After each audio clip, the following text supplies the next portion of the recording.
President Joe Biden says Israel, quote, has every right and responsibility to defend its citizens from terrorism. At the same time, he is also calling for the protection of civilians, as well as increasing the flow of humanitarian assistance into Gaza. White House correspondent Owen Jensen reports.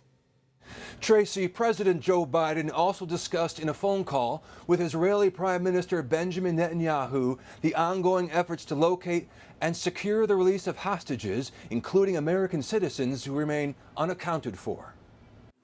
As President Joe Biden and First Lady Jill Biden landed at Joint Base Andrews, returning from Delaware and back to Washington, the fate of 240 people captured by Hamas terrorists remains unknown.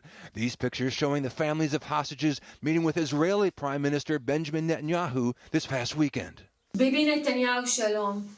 Hamas has released a video purporting to show 3 women captured in the horrific terror attack of October 7th. One of the women delivers a brief statement, likely under duress, criticizing Israel's response to the hostage crisis. At the White House, National Security Council spokesman John Kirby discussed humanitarian pauses. We certainly agree that the idea of humanitarian pauses should be seriously considered. Again, as a chance to get aid in, make sure it can get to the people that need it, but also help us get hostages out. John Kirby also says the U.S., since the conflict started, has emphasized respecting civilian life, abiding by the laws of war, and has urged Israel to try to minimize civilian casualties. Hamas, on the other hand, uses civilians to hide behind. Also today, artificial intelligence, its potential for good and also its potential for harm.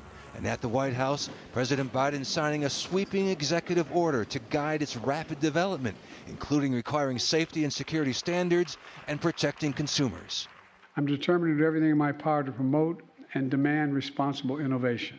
And as tensions in the region rise over the Israel-Hamas war, the Pentagon says U.S. troops in Syria and Iraq have been attacked at least 23 times from mid-October to late October. Many of the drones and rockets that were used were intercepted. The U.S. warns it will continue to respond to attacks on U.S. personnel. At the White House, Owen Jensen, EWTN News Nightly.